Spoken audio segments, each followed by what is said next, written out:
ชนลาวต้องแสงให้เห็นจิตใจอันบริสุทธิ์ที่โอ้และใส่แก้ของประชาชนลาวระดับเผ่าดังจันทร์วัดหลวงจะไปเนี่ยได้วัฒนธรรมและอยากมาชีวิตผู้หนักสำราญบางครั้งการมียุติธรรมและสิ่งใดประกอบด้วยจำนวนโมนพวกที่โอ้ท้ายเอานั่งอะไรไป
ใส่เท่าไหร่คือมีนำเลยคุณผู้ไกล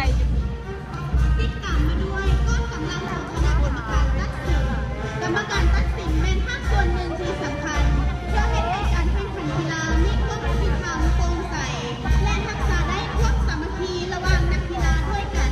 ทั้งทักษะได้ความเป็นระเบียบเรียบร้อยในระยะการแข่งขันประกอบด้วยจำนวนคน80 ถาด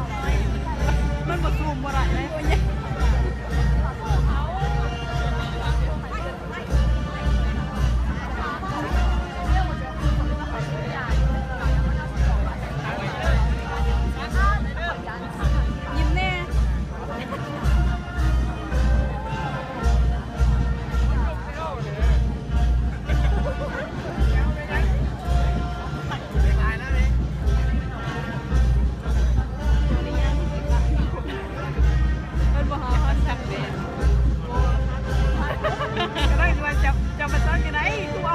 ยินดีต้อนรับคณะนำและนักกีฬาจากมหาวิทยาลัยจำปาสักนำโดยท่านคณาหอมสมบัติอธิการบดีนำโดยนักศึกษาบัตรศิริศักดิ์นักกีฬาเปตังมหาวิทยาลัยจำปาสักตั้งขึ้นในปี2002ปัจจุบันมีพนักงานผู้จัดทั้งหมด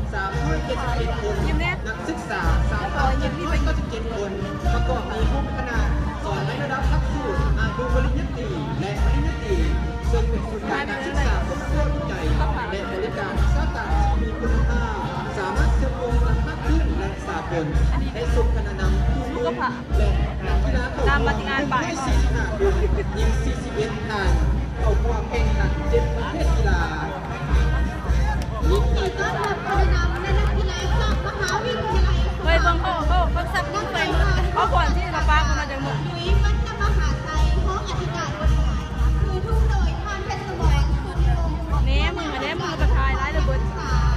มหาแล้วไม่เมื่อสาวแล้วมาไหมตั้งขึ้นในปี2003ปัจจุบันมีพนักงานผู้จัดการมีบอลยืนนักศึกษา3,912 คนประกอบมีทั้งคณะวิชาสอนและระดับปริญญาตรีเป็นมหาวิทยาลัยแห่งจิตใจกลางภาคเหนือของลาวซึ่งได้จัดตั้งการเรียนการสอนการค้นคว้าวิทยาศาสตร์และบริการแก่สังคมรวมทั้งการปกปักรักษาวัฒนธรรมที่คงประเพณีอันดีงามของชนเผ่าต่างๆของประเทศลาวที่มีวิสัยทัศน์ลดเลือนคุณภาพพัฒนาครอบครัวก้าวสู่มาตรฐานสากลและส่งพลังงานผู้ฝึกและนักกีฬาทั้งมวลและ13 ทายยิง5 ทางส่งเข้าร่วมแข่งขัน6 ประเภทกีฬายินดีต้อนรับคณะนำและนักกีฬาจากมหาวิทยาลัยวิทยาศาสตร์สุขภาพนำโดย ท่านดร.ภูมิทองวังกรวิไลห้องอธิการบดีสืบทุ่งโดยข้าวสำลีอินทกุมารนักศิลาแลนลานมหาวิทยาลัยวิทยาศาสตร์สุขภาพสั่งตั้งขึ้นในปี2010ต้นมาปัจจุบันมีพนักงานผู้จัดทั้งหมด440นักศึกษา 3,264 คนประกอบด้วย7คณะสอนในระดับหลักสูตรอนุปริญญาตรีปริญญาตรีปริญญาโทและปริญญาเอกเป็นสถาบันการศึกษาชั้นสูงและค้นคว้าวิทยาศาสตร์ชีวิตการยกทัพดาวภายในในการก่อสร้างตลาดการรักษาทีมผู้ความสามารถเพื่อความปลอดภัยของประชาชนลาวและมีการเรียนรู้ตลอดชีวิตให้ส่งพลังผู้และนักกีฬาเต่าหัว250 ทางยิง80 ทางส่งเข้าแข่งขัน8ประเภทกีฬาอยู่ในว ยิ ง นดี การ ต้อนรับคณะนำ ขอแต่ยาง จาก เรื่องภาษา มหาวิทยาลัยสวรรณเขตนำโดยทานดร.สุริยงไส้โตศรีผู้อธิการบดีถือทุกโดยข้าวดอกไทยเส้นสุนเพลนักกีฬาแรงงานมหาวิทยาลัยสวรรณเขตสั่งตั้งขึ้นในวันที่ 12 ตุลาปี 2009 ปัจจุบันมีพนักงานผู้จัดทั้งหมด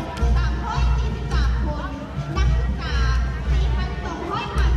ยิ้มยิ้มยิ้ม ประ พี่ ก เล อบ ย มี6คณะศึกษา ก็ยิ้มมาจากไหน ในระดับหลักสูตรปริญญาตรีและปริญญาโท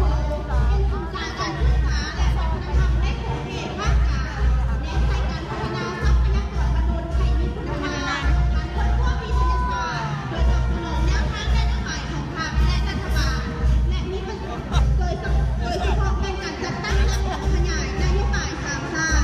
ให้มีประสิทธิภาพและประสิทธิผลภายใต้คำขวัญศึกษาดีมีวินัยใส่ใจสิ่งก้าวหน้าในส่วนพนานามครูฝึกและนักกีฬาเข้าร่วม165 ทานยิง63 ทานส่งเข้าร่วมแข่งขัน7ประเภทกีฬา ยินดีต้อนรับคณะนำและนักกีฬาจากวิทยาลัยภาครัฐนำโดยทางดร.สองเลิศสินไซผู้อำนวยการวิทยาลัยพละศึกษาสืบรุ่งโดยข้าวสุขกีฬาพุทธวงศ์นักกีฬากับต่อวิทยาลัยภาครัฐเป็นพลาพุทธาในการก่อสร้างและพัฒนาทรัพยากรมนุษย์เป็นต้นแบบการสร้างครูในการทางเทคนิควิทยาศิลป์และเกษตรต่างๆเช่นสายสาวเทคนิควิชาชีพผู้ประกอบการธุรกิจและกลุ่มเก็บเพชรงานกลุ่มแดงประกอบด้วยข้อภาคส่วนคือวิทยาลัยพละศึกษา ไม่โดน วิทยาลัยเทคนิ รอ ค ว่าคนเมื่อยแต่ปวดแท้ข้างสิเบิร์ดยังไปตรงนั้นไป วิทยาลัยศิลปศึกษา นั่งอันนั้นเบิร์ดจีแต่ได้บุ วิ ก ทยาลัย โดนสัตว์ เทคนิคกสิกรรมอุตสาหกรรมวิทยาลัยเทคนิคลาวเยอรมันวิทยาลัยวิชาชีพเพียงจากฮานอยและวิทยาลัยกรุงบ้านเกิดได้ส่งคณะนำผู้เป็นด้วยก็11 ทานยิง25 ทานส่งเข้าร่วมแข่งขัน6ประเภทกีฬา ยินดีต้อนรับคณะนำและนักกีฬาจากสมาคมการศึกษาเอกชนนำโดยทานที่พิจัยหุ่นยนต์คณะบริหารสมาคมถือทุนโดยข้าวอนุภาพสอนดารานักกีฬาผ่านทองสมาคมการศึกษาเอกชนตั้งขึ้นในวันที่10 กรกฎาคม 2021ปัจจุบันมีพนักงานผู้จัดทั้งหมด 6,009 คนนักศึกษา 91,272 คนเป็นพลังประกอบในการคุ้มครองการศึกษาภาคเอกชนในการจัดตั้งเดียวกัน และเพื่อต้องพบความสามัคคีเป็นผู้แทนช่วยเหลือซึ่งกันและกันของบรรดาโรงเรียนเอกชนนำการเรียนเด็กถึงระดับวิชาชีพและวิทยาลัยเอกชนทั่วประเทศกับควรกระทบสู่เรื่องพัฒนาเศรษฐกิจสังคม คือจะควรตอนมันเอาโทรศัพท์นะเขาว่าบ้างเดี๋ยวก็ไปเขาว่าหมอบ้านเลยหมอก็ไปเลยไม่สน คุณภาพและปริมาณตามสามลักษณะและหาหลักเกณฑ์การศึกษาและส่งพนักงานผู้ฝึกและนักกีฬาเข้าหัว101 ค่ะยิง30 ค่ะส่งคำนวณแข่งขัน6ประเภทกีฬา ยินดีต้อนรับคณะนำและนักกีฬาจากวิทยาการป้องกันความสะดวกแห่งชาติ มหาวิทยา น้ำ ลัย โดย ต่าง ทาง ๆ ค นี่ ณะ นะ ดร.ถาวรทวงของอำนวยการวิทยาการป้องกันความสะดวกแห่งชาติสืบโดยข้าวสุนทรทวงศาเป็นคุณชัยโยธินชาติลาววิทยาการป้องกันความสะดวกแห่งชาติปี1995ปัจจุบันมีพนักงานผู้จัดทั้งหมด330 คนนักศึกษา 1,265 คนประกอบมี12 คณะวิชาสอนในระดับหลักสูตรสั้นสูงปริญญาตรีต่อเนื่องและปริญญาโทซึ่งได้ก่อสร้างกำลังป้องกันความสงบของคนและด้านคุณภาพการเมืองทำงานด้านวิชาการ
ดีเก่งเข้มใสและคนทำงานด้วยยังชอบขับใจกลางและถูกคะแนนมี4ทานต้องเข้าร่วมแข่งขันทุกประเภทกีฬา ยินดีต้อนรับนักกีฬาจากมหาวิทยาลัยแห่งชาติเจ้าภาพนำพาโดยนายกศาสตราจารย์ปอไซคมไซนศิลป์ของอธิการบดีทุกโดยข้าวิศวรรษออน พุทธวงศ์นะ ตัวดินห้วยเกมห้วยหยองแดงกองเลย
อันนี้จะเป็นบอลจอดรถของลูกค้าที่นี่มาข้างนอกแต่ว่าอันนี้เป็นของพนักงานจะเข้าไปในนี้จะคิดประมาณ4 กับ 4อย่างแบบได้อยู่อาจารย์ต่